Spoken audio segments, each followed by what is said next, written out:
This is the old Carly Jane and her YouTube channel again, and I've got Elissa. I hope I've said that correctly. I don't know that I have.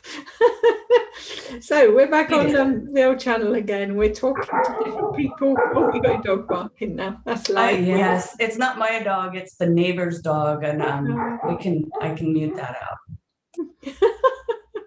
So I'm going to be talking to her about our spirituality, as I've been doing to everybody else that I'm meeting. If you've got a story that you want to tell on my YouTube channel, then please get in touch with me. So the wonderful Lisa's been very brave, and she's going to come and tell me exactly where all her spiritual journey started from. So come on, and Eliza, if the dog has stopped barking, tell us all. Yeah, he's an intermittent barker. So this actually began when I was a small child, about 2 to 3 years old. I started to notice, I actually became aware of spirit guides at that time, but I didn't know who they were. I had an incident where we lived in San Francisco. I grew up partly in San Francisco, and we lived in a large tenement building. And I was about 2.5 years old, and my mother had run down to the store, the corner store, and she'd left me there in the small apartment, and a window was open. And I was sitting there and I was watching through this window these pieces of paper, like ticker tape paper, coming off the roof, and we were very high up, and something was just drawing me to try to grab these papers. And I remember leaning out the window trying to get these papers, and they were always out of reach, and I was kind of like frustrated, but I also felt something behind me that was keeping me from falling. I mean, I was 2.5 years old. I was little. And I remember just feeling like, okay, I'm going to get one of these papers and I'm going to be okay. Well, the story ends, the fire department actually came in and pulled me out of the window. Someone had called and said, hey, there's this little baby hanging out this window trying to get all these papers. But that was the first time I really realized that there was something holding me back. Like I knew that there was nothing. I knew that I had some kind of guidance behind me that wasn't going to let this take me away. So, as I progressed, as I grew into, a school-age child and preschool, and things like that, I began to see spirits. I began to notice different energies, going to kids' birthday parties and feeling off, about something, but I was a young child and I didn't really have any way to articulate that. I also had a cousin who had passed away before I was born. And my grandmother told me that she would come into the living room and I would be arguing with him over the television. So I couldn't have been, more than 3 or 4 years old. And I was like, I didn't know who he was. But he would, come and try to take my TV time, and I was not having it. So as it progressed, I started to also become a very lonely child, because I felt, I knew things were different for me. I didn't have an outlet at that time to really tell. My mother was not good with this. My father was a little okay with when I would tell him things, but my mother was, she just wasn't, she didn't like it. She didn't like the fact that I was witnessing things. And so I really had no outlet for most of my childhood. I was a shy child. I was kind of an awkward child, and didn't make friends easily because I could feel how people were, and I was just very scared of them. And as I progressed, to my teenage years and things like that, things slowed down. I really didn't have quite so many experiences with the spirits, but I did notice I was starting to have experiences with premonitions. Oh, right. Interesting. Yeah. Yeah. So I would, we would just be out and, with my girlfriends and things like that. And um, I would be like, I don't think we should drive to that next party. I just don't feel comfortable with that. I don't, just little inklings, but I didn't really understand what intuition was at that time. I would just knew that there was something that wasn't going to work out in our favor if we went. And usually we'd go and it would turn out to be, one of my friends would get a DUI, or, it would just be one of those situations where it was like we should have probably stayed home. But as I grew into my 20s, I let it go. I didn't pay attention to it anymore. The spirit part of it was a little bit scary for me. And then I also had, I still had no outlet. I didn't feel comfortable telling my friends any of this, when there were things that I noticed, or I'd pick up around them, or, I'd get like a situation we had a neighbor who passed, and he started coming around the house. And I lived with 10 roommates, and I couldn't tell them, hey, I've seen the kid down the street. So it was lonely. And it was really, there was no Facebook then. There was no YouTube, or there really weren't a lot of outlets. And there was the only person I really knew of that could do this was Sylvia Brown. And I read a couple of her books at the time, and she just didn't resonate with me.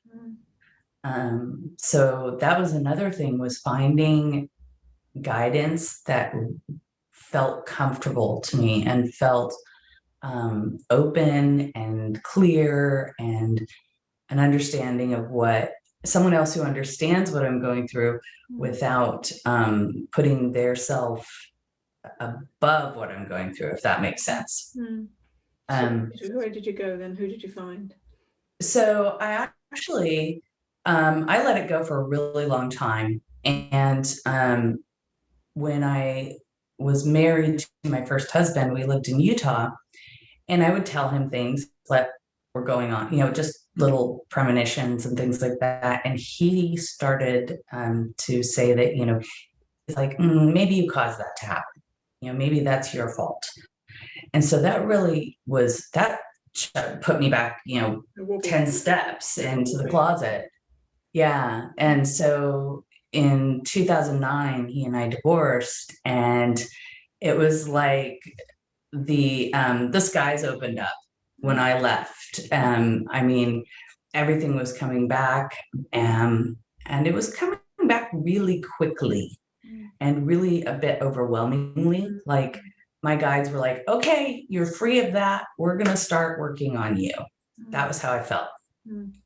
And so when things started to come back, I started to really embrace my empathic side, which I didn't even know what an empath was at that time. I also started to see auras and begin to have more communications with random spirits, unfortunately. And then, so I started seeking out people who would be able to mentor me, or who could tell me I wasn't crazy. Because I think that was a lot of it. I was going through this for so many years and having no one that I could really share with.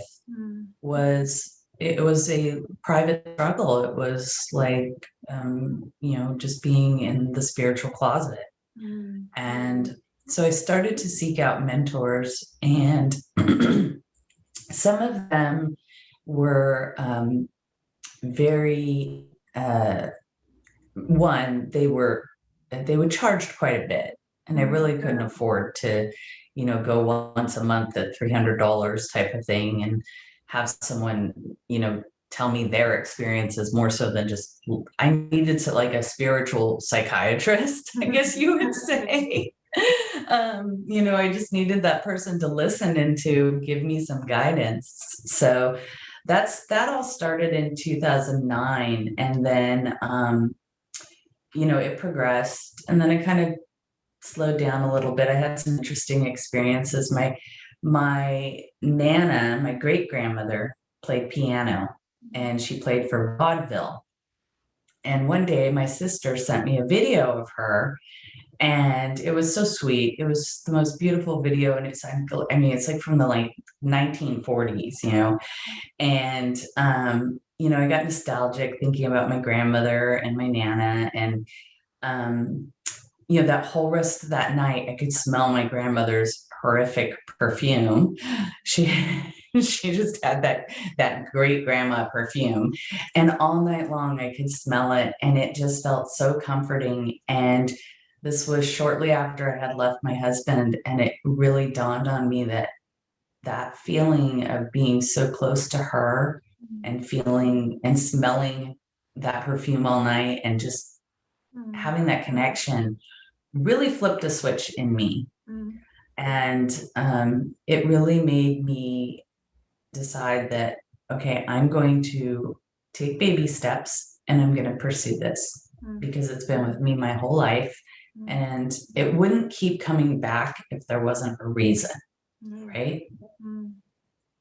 So fast forward, I'd noticed things, I'd see auras. I still didn't have anyone I could share this with. And in 2012, I started dating a gentleman, and we were getting serious. And I started having these dreams about a kitchen, this beautiful kitchen, like a kitchen I would have never lived in my, ever had my whole life. I started dreaming about this kitchen, and it was really weird because I loved the kitchen, but I hated the cabinets. I thought they were kind of, I didn't really care for them very much, but I just loved this kitchen. So as the relationship progressed, we decided that we were going to get a place together. And he and I started looking, and we were looking at houses to, because we needed to get a bigger place because I had a daughter, and between the three of us, and we were just getting turned down for all these houses. And one day I'm on Craigslist, which is our American kind of want ads, and I see the kitchen. There is the kitchen, and I mean literally thrown out of my chair. I called the woman immediately, and she's like, "Oh my gosh, I just put this ad up. You are the first person to call on it." And I said, "I have to come see the house." And she's like, "Okay." So I was super excited to see the house, and she said, "Well, the tenants broke their lease, so they're the ones that are going to be picking the new renter." And I was like, "That's fine." So I quickly ran over. It was 4 blocks away from my house. And so I quickly ran over there after work, and it was exactly the kitchen I had been dreaming about. And like right down to those ugly cabinets, they were oak, and I didn't care for the color of the cabinets, but the painting in the color of the paint was beautiful. So it made it, so I let the cabinets go. But that house, my husband and I, it was so funny because we kept getting turned down for houses and things like that, and for no real reason. And we got the house that day. Yeah, amazing, isn't And it? It's just synchronicities, or what is, I don't know. It happens to me as well. You just can't believe it. Yeah, and I just couldn't believe it. I was like, "Oh my gosh, this is my dream kitchen," because I love to cook. And right away, though, when I went in the first time to meet with the current tenants, I was, asking questions like, "Oh, how long have you guys been here?" And only about 6 months. And I'm like, oh, that's too bad. Why are you guys moving? And they were like hesitant to tell me. And they said, well, two of us lost our jobs. And I thought, gosh, well, the other two can't pick up the rent. But anyways, none of my business. Yes. So immediately, we moved in. I was so excited. It was a small Victorian in downtown San Jose. And immediately I started to wonder why I was drawn to this house. So, the house. We can make a film out of this bit, can we? This one is definitely probably a Travel Channel episode, but I'm not going to go too far into it. But that house, what it awoke in me was to no longer be fearful of my gift. I began to start crossing people from this house. There were numerous entities that would just come to the house. And at first it was a little unnerving. My husband was a little afraid. But that house, I still think about it, and I feel like it was a pivotal point in my life, and that's why I was drawn to it. Can I ask a question? Because Sure. I've helped souls over before, but never quite grasped really why they haven't crossed over. What's your feeling about souls that haven't crossed over and are seeking our help to help them? Some of them, I think, come back, and they come back because their loved ones are, the energy is pulling them back, and they're grieving so much. In fact, the situation with that house, the woman who owned it, her brother had passed. Right. And he had remodeled the entire house. And it was beautiful inside. It was just gorgeous. And he had done all that remodeling. Well, they were very, very close. In fact, he lived in the house behind the little house they had built behind the house. And then he passed, and she couldn't get over it. So he was back numerous times. And I let him just kind of stay because it was his house. He had put so much love and work into that house, and he wasn't scary. Not by any means. And in fact, I would let her know some things about, and it would make her feel better. But I do know that, to me, the ones that don't cross over, either they don't know that it's open and they need to go. They're not aware that they have passed. But then I also think that our grieving can bring them back, which is hard because we love them so much and we think about them so much, and they really just want to let us know that they're okay, and that where they are, we soon will be. And it's a completely different energy, and it's a completely different realm, but that they come back because they're worried about us and our grieving. So you quite often tend to find, I don't know if you've heard this, but they're often very close just after they pass, very close, because they come back to the grieving, to the wife and the children, that just making sure again that everything's right. They quite often, to me, will know their funeral, watch their funeral. Yes, I've actually read that they attend, that they are there. I went to my husband's uncle's funeral last year, and I was overcome with who came to meet him, and him being there. And it was an interesting experience because I really have not attended many funerals, mainly because of the fact that they make me nervous because I'm not sure what I'm going to experience. So, but it was really cathartic watching them comfort him, and these were the people who had passed that loved him, and he was ready to go. My father visited me for a year Yeah. every day for a year. Yeah. And Like then, my dad's, he's just always around, and my dad's, yeah, so, you know, yeah, it's nice. I mean, it's nice. it is nice. It's nice knowing that, maybe you're not going to get coffee with them, or you're not they're not, there with you at the dinner table, but in all actuality, their memory and their love is always still there. Mm, mm, So, and that's comforting to know, to me, mm. and to people I, talk to let them know that. So where are you So, now? So where are you now? Then moving on. So what have you done with this? Are you doing readings for people? Are you doing energy work?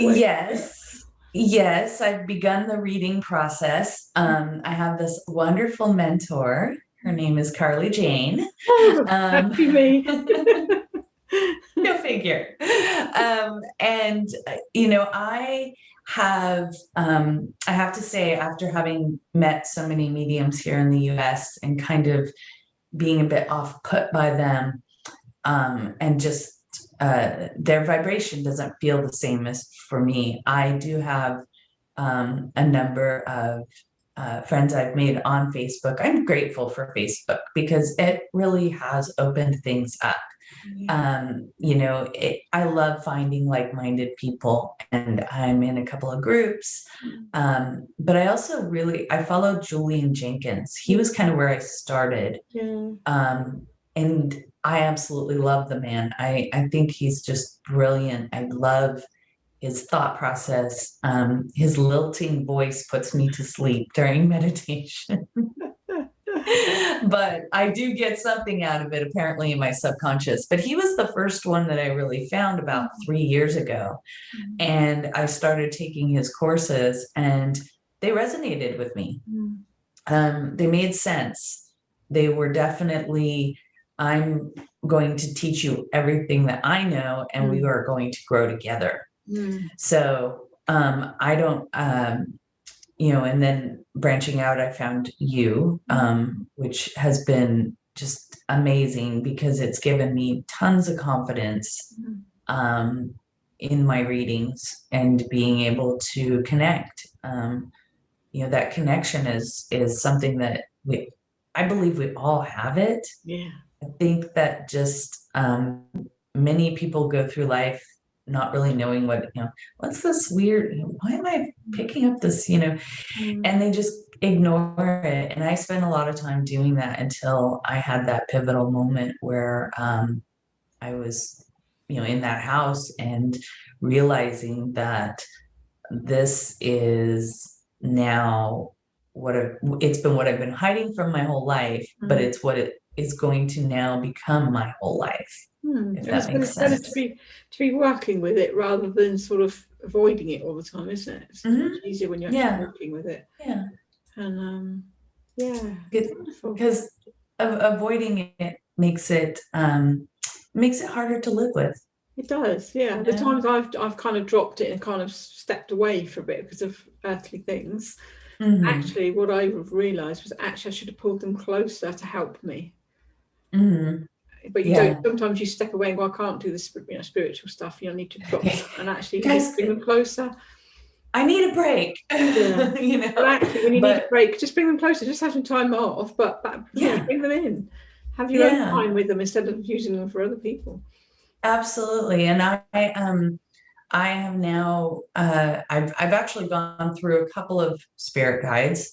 I didn't see the one for a very long time after we moved from that house. He was there very prominently. He was showing me things from, I had a past life incident when I was about 3 years old. I woke up one night and I told my grandmother I had been a Victorian woman in the Wild West. And she still talked about it into my 20s before she passed. And I was on this wooden sidewalk. I was coming outside of a bank or a salon or a saloon or something. I had on a beautiful purple dress and, my hat and bonnet, whatever. And I had opened a barrel in front of me and a bunch of bees came out and I was stung. and that's how I passed. I was allergic to bees. And my grandmother loved that story, but it ties in because it's like this has all been just down the line. And knowing, and now knowing my spirit guides, but that spirit guide in meditation had shown me the husband I left behind when I passed in that lifetime. Yeah. And it was the most incredible experience. I mean, just totally crying during meditation. And just, in fact, I got so emotional, I had to stop. But that spirit guide actually graduated on. He showed me later when I asked, "Where are you? Why have you not come back?" Yeah. He moved on. He showed me new robes. He had moved on to a different, a higher experience. Yeah, they just come and go. Some people say, you've got the one with you mostly. Mine is called Samuel, and yes, he does seem to be there, but the others seem to come and go depending where you are in your journey. They move in. Yeah. And his name was Ray. And when he left, he was replaced with another gentleman who is more of a protector.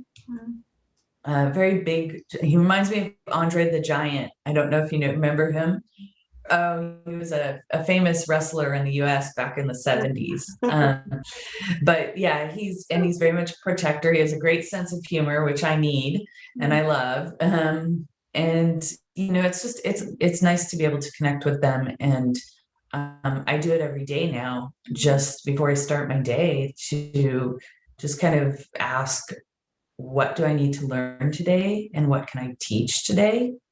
I was just going to say, what tip can you give to anybody listening about what would you give to somebody who's fairly new, or they can't find their way, or in the same situation as you? What tips? My first tip, and I know this one is ground into the stone, is meditate. Shut down the mind and just let come through. There's nothing to be afraid of. You have the power to stop something if you're not comfortable. And you also have the power to ask for protection if that makes you more comfortable. But it's just meditating. Yeah, but the spirit world are there for you. You've got all these guides around you. They're all trying to bring you information. Tell me about it. I literally sometimes have felt like they're just all, hey, listen to us. I mean, I have literally felt that. And I'm like, okay.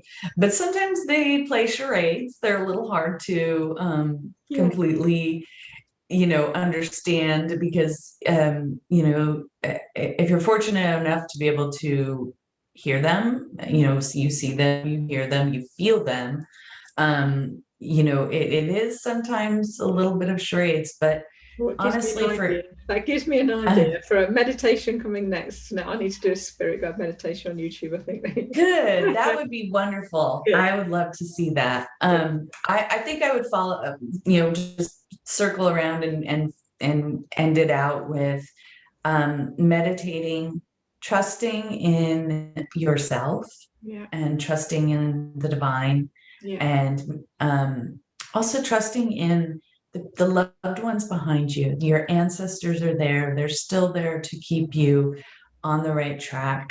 And if you're looking for, guidance, you will be pulled to the people that are going to make a difference in your life. And pay attention to that pull, because that is what really helped me. And it's been, it was started in 2009 and now we're at 2021. So it's been a 12-year journey. And be patient. I mean, a patience sometimes wore thin for me. I'm not the most patient person on the planet, but be patient, because the things that you're going to need to do to heal people, to help those that are grieving, and to really make a difference in people's lives, it will come. Wow, definitely come. thank you very much for coming and telling your story. That's a lovely story. Well, thank you, Carly. Thank I you. apologize for the barking dog. He's a part of every Zoom meeting I'm on. He's out there all the time. Huh? What's his name? His name is Bruce. Okay. He lives next door. Yeah, he's not mine. If he was mine, he would be in the house, not barking. So, Okay. yeah, I do. God bless you. Thank you so much. Thank you, Carly. And thank you so much for all that you've done to help me spiritually and help me on this journey. And I'm enjoying it very much. And I hope to continue with it and just continue with you as my mentor, because it's been fabulous. It's been absolutely out of sight. You're very welcome. Anyway, Thank you. Honestly, I haven't paid her a penny. If anybody's thinking I've paid her a penny, I haven't paid her a penny. This is not a paid advertisement, just so you all know. This is Carly Jane sharing her light. And I'm going to say it's a bright light. Say bye. Thank you very much. Thank you.